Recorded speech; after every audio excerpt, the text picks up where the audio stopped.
Welcome to .. Practice, where I read, write, and talk about all sorts of creative things.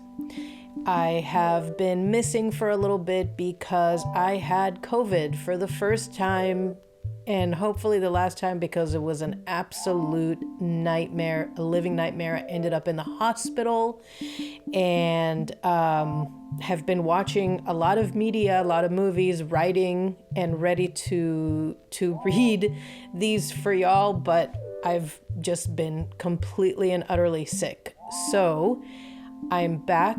Hope to pick these back up. And today I am diving into the psychology of Nightbitch, a movie starring Amy Adams, who I actually found myself missing from the screen. It is directed by Mariel Heller and is based on the magical realism novel of the same name, written by Rachel Yoder. Should we go have some fun?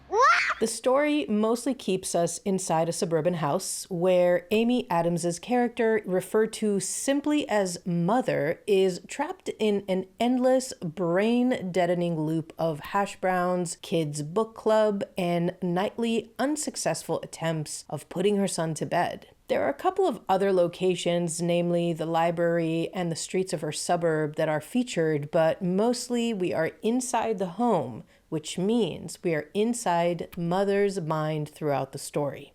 I loved Amy Adams' performance. It was both understated and powerful, and I'm not sure a lesser actor could have pulled that off. I love the subtle way in which Scoot McNairy's character, referred to simply as husband, solidifies Mother's entrapment and totally undermines his role as co-parent. Like when he says, "I'm babysitting tonight," when it's his own kid he's taking care of, or when he says, "It's daddy bath time," suggesting his bath time is somehow better than a regular old mommy bath time.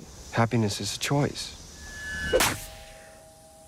The magical realism of the story was fantastically executed, never over the top, and almost always taking us off guard in very surprising yet subtle ways. My favorite scene in the movie is the dinner party with her old artist friends and the line, "I am a Zen cow." This scene also perfectly illustrates where I think the psychology lies in this movie. Least favorite scene, the very last one.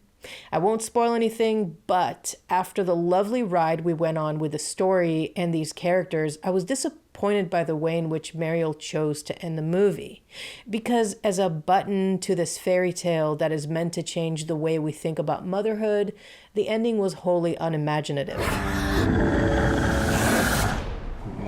I could see that, yeah. Okay, so where is the psychology in this movie? As usual, there's a low-hanging fruit, and then there's the digging deeper fruit, which is, of course, where I'm going. The low-hanging fruit is obviously Amy Adams. She is the story. She narrates throughout, and almost every single scene includes some kind of dialogue from her. But for me, the bit that drives the psychology in the deepest way is the cinematography. Shout out to Brandon Trust, who honestly didn't really have the resume to pull off what he did in this movie. Go check out his IMDb.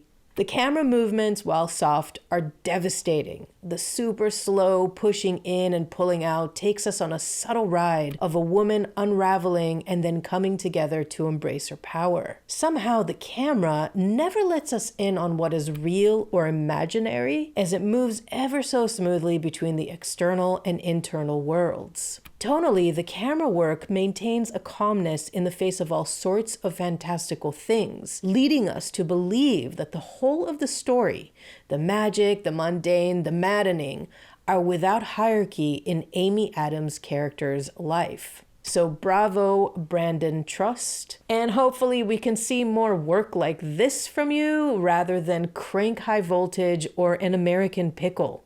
Yup, same guy. Okay. Say bye, Daddy.